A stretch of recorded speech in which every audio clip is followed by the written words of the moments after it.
everyone. Today we are going to start some numerical of gravitation. Equations of motion for freely falling bodies. ठीक है, हमने equation of motion जो simple वाली पढ़ी थी वो हमें पढ़ा था v is equal to u plus a t, s is equal to u t plus 1/2 a t square, v square is equal to u square plus 2as. ठीक है, अब हम उसी को चेंज कर देंगे equation of motion for freely falling bodies. Same equations रहेंगी.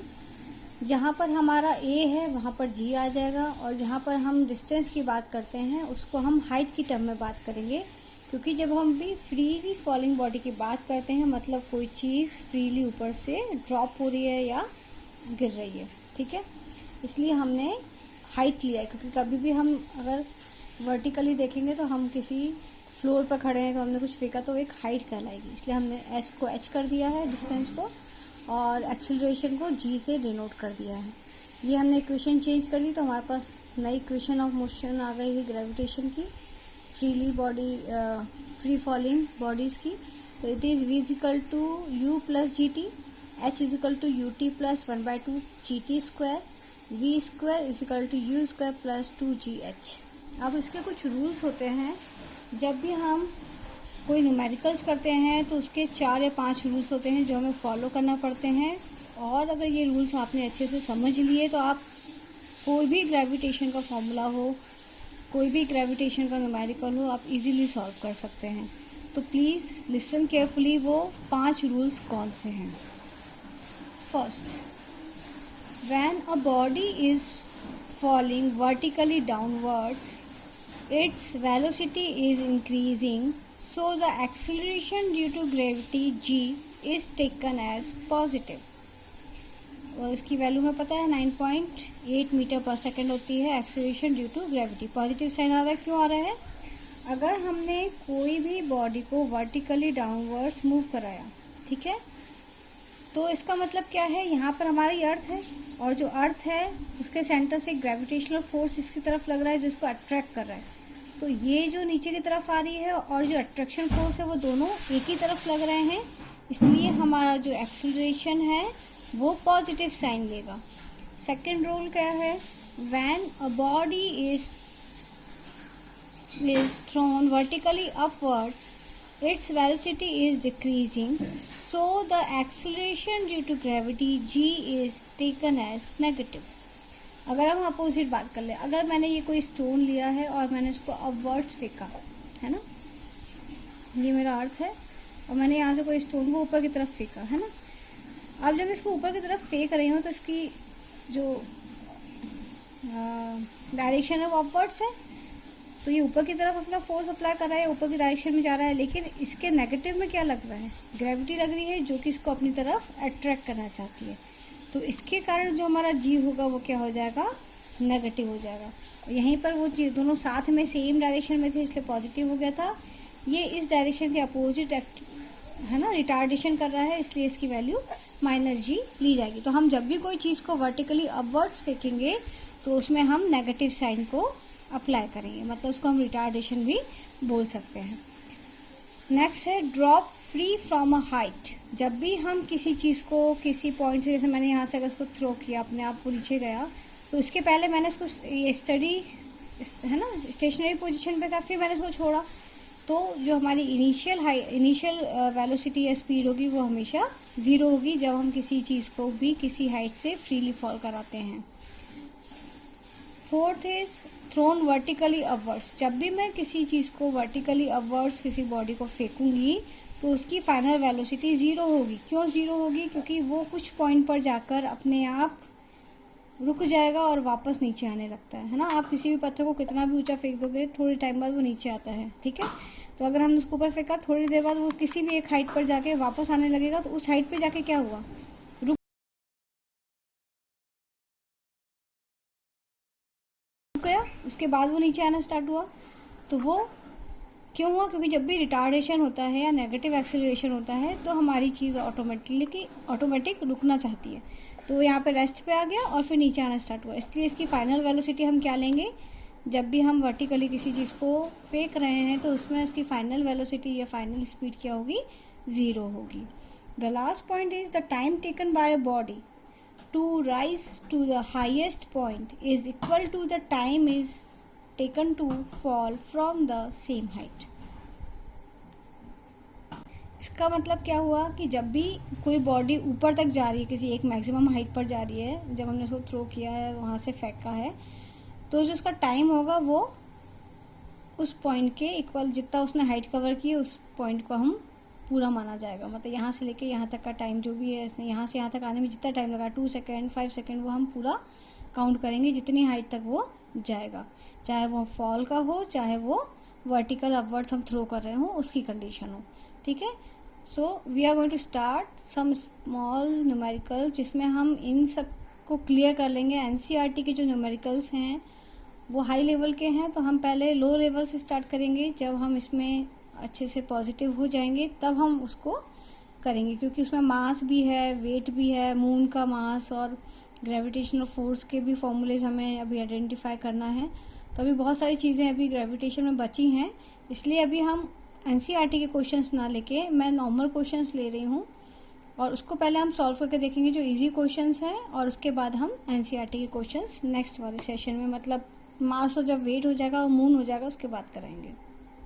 So here we have to start the question number 1. To estimate the height of a bridge over a river, a stone is dropped freely in the river from the bridge. The stone takes 2 seconds to touch the water surface in the river. Calculate the height of the bridge from the water level. जैसा मेरा यहाँ पे कोई bridge है ना. अब ये जो मेरा ब्रिज है इसके ऊपर हम खड़े हैं और यहाँ से मैंने कुछ स्टोन को ड्रॉप किया और ये हमारा वाटर लेवल है. तो ये बोल रहा है कि इस यहाँ से यहाँ तक आने में इसको लगे 2 सेकेंड्स. ठीक है. जी की वैल्यू इसने ऑटोमेटिकली दी हुई है, जी इज, तो हमारे पास क्या है, जी है. अब ये पॉजिटिव लगेगा या नेगेटिव लगेगा, तो हम उसको ब्रिज से ऊपर से नीचे की तरफ ड्रॉप करा रहे हैं, फ्रीली ड्रॉप करा रहे हैं, मतलब डाउनवर्ड्स आ रहा है. जब वो डाउनवर्ड्स आ रहा है और जो ग्रेविटेशनल फोर्स है वो भी डाउनवर्ड्स ही लगता है, दोनों सेम डायरेक्शन में है, तो जी हमारा पॉजिटिव होगा क्योंकि ये डाउनवर्ड्स आ रहा है. नेक्स्ट पॉइंट है हमारा, टाइम दिया हुआ है कि उसको नीचे तक वाटर लेवल में आने में 2 सेकेंड्स लगते हैं, तो हमारे पास टाइम भी दिया हुआ है. अब हमने एक और चीज़ पढ़ी थी कि हम अगर कोई चीज़ ऊपर से ड्रॉप करते हैं तो उसकी इनिशियल वेलोसिटी हमेशा 0 होती है, क्योंकि हम उसको ड्रॉप कर रहे हैं. ठीक है. तो हमने ये बोला कि इसकी इनिशियल वेलोसिटी जो थी वो क्या हो गई,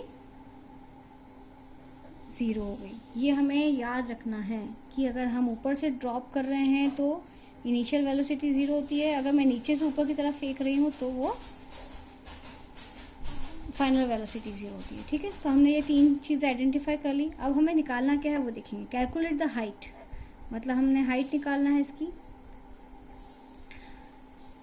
कि वाटर लेवल से इसकी हाइट कितनी है. ठीक है. तो हमारे पास बहुत सारे फॉर्मूले थे, हमने 3 फॉर्मूले पढ़े थे. फर्स्ट हमारा था v is equal to u plus g t, दूसरा हमारा था h is equal to u t plus 1/2 g t square, और एक था हमारा v square is equal to u square plus 2 g s, है ना. ये 3 फॉर्मूलेज थे हमारे. अब हम देख लेंगे कि इसमें हमारे पास क्या क्या प्रेजेंट है. अगर हाइट की बात कर रहे हैं तो हमें हाइट इसमें भी मिल रही है और हाइट हमें यहाँ पर भी मिल रही है. ठीक है. अब हमारे पास यहाँ फाइनल वेलोसिटी नहीं है तो हम इस फॉर्मूले को यूज़ नहीं कर सकते. ये तो यूज़ होगा ही नहीं क्योंकि हमारे पास इसमें v की वैल्यू नहीं है, इसमें भी v की वैल्यू नहीं है, इसमें और इसमें हाइट भी नहीं दिया हुआ है. तो हमारे पास सिर्फ ये ऑप्शन मिल जाता है. इसमें हाइट भी दी है, u की वैल्यू है, टाइम है और ग्रेविटेशन है. ये सब वैल्यू हमारे पास है. हमारे पास सिर्फ हाइट की वैल्यू फाइंड आउट करना है. तो हाइट के लिए हमने इक्वेशन नंबर 2 लगाया. ठीक. वैल्यूज हम पुट कर देंगे. u की वैल्यू 0 है, टाइम 2 सेकेंड्स है, g की वैल्यू 9.8 है, प्लस मतलब पॉजिटिव है, और टाइम का 2 का स्क्वायर हो जाएगा. ये 0 हो जाएगा, प्लस 1/2 9.8 इंटू 2 इंटू 2, तो it is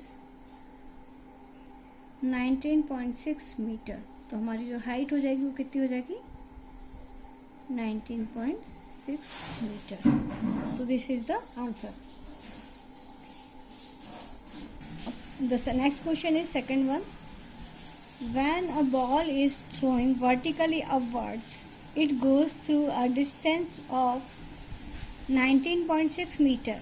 Find the initial velocity of the ball and the time taken by it to rise to the highest point. ठीक है, हमने किसी भी बॉल को वर्टिकली अपवर्ड्स हमने उसको थ्रो किया है, ठीक है, और जो जी लगेगा वो डाउनवर्ड्स लगेगा. It goes through a distance 19.6 metre. उसने इतना ट्रैवल कर दिया, उसके बाद वो रुक गई, ठीक है. And the time taken by it is rise to be highest point. तो हमें क्या फाइंड करना है? Find the initial velocity, u find out करना है. टाइम टेकन कितना लेगा उसको टाइम, वो फाइंड आउट करना है ना. अब हमें ये पता है कि जब भी हम किसी चीज़ को वर्टिकली अपवर्ड्स डालते हैं तो जी की वैल्यू क्या हो जाती है? नेगेटिव हो जाती है ना. स्मॉल जी की वैल्यू नेगेटिव हो जाती है जब भी हम किसी चीज़ को अपवर्ड्स फेंकते हैं या वर्टिकली अपवर्ड्स फेंकते हैं. तो क्योंकि इसके ऊपर ग्रेविटी नेगेटिव में नीचे की तरफ लगती है, वो उसको रोकना चाहती है, अपनी तरफ खींचना चाहती है, इसलिए ठीक है. तो वो नीचे की तरफ आना चाहती है, इसलिए हम जी की वैल्यू को नेगेटिव बोलते हैं. क्योंकि कुछ टाइम बाद कोई भी चीज़ आप ऊपर फेंकोगे नीचे आएगी, क्योंकि वो वहाँ पर जाके रुक जाती है. तो इसकी जो फाइनल वेलोसिटी हो जाएगी वो कितनी हो जाएगी? 0 हो जाएगी. यू हमें पता नहीं है अभी तक, ठीक है, सिर्फ हाइट पता है. तो अब हमें क्या निकालना है? कुछ फॉर्मूले हम देखेंगे. तीनों फॉर्मूले हमें याद हैं. तो अगर मैं ये लेती हूँ v² is equal to u square plus 2gh. h हमें दिया हुआ है ना, h उसने दिया है हमें. h is 19.6 metre. तो h की वैल्यू भी है, g की वैल्यू भी है, u की वैल्यू v की वैल्यू है. तो हम u की निकाल सकते हैं. हमने सारी वैल्यूज को पुट कर दिया.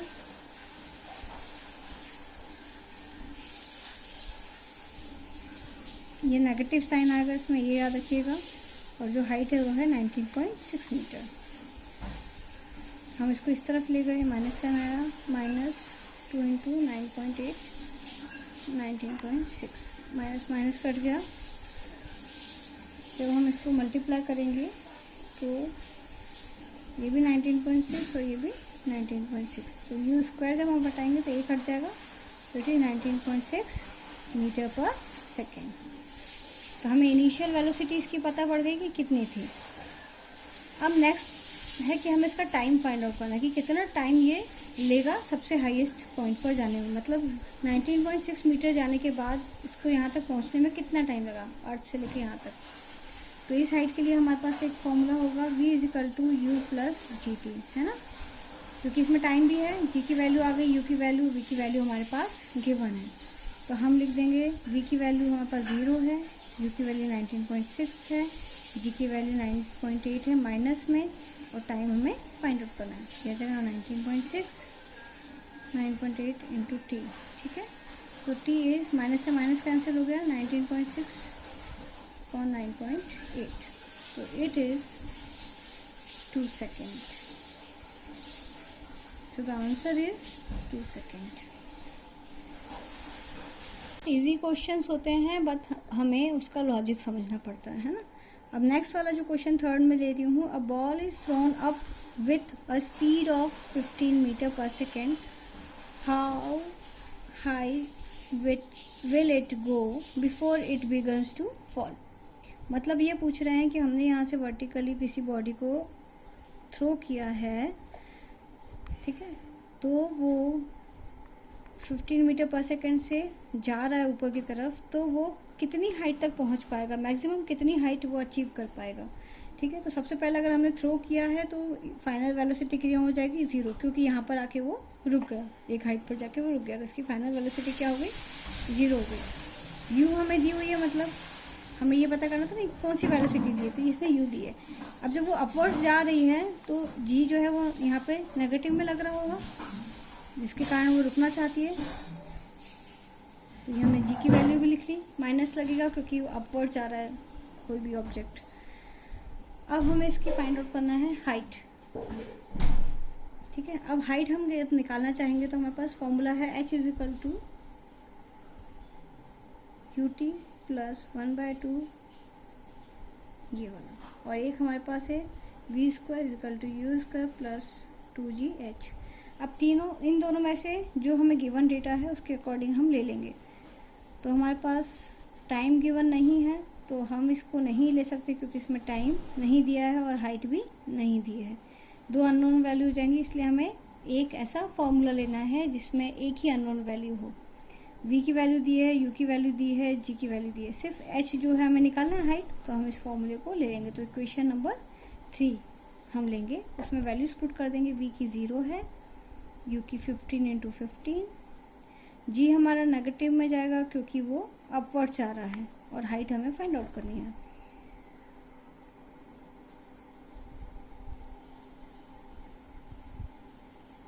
माइनस माइनस कट जाएगा, जब हम इसको कैलकुलेट कर देंगे तो आंसर आ जाएगा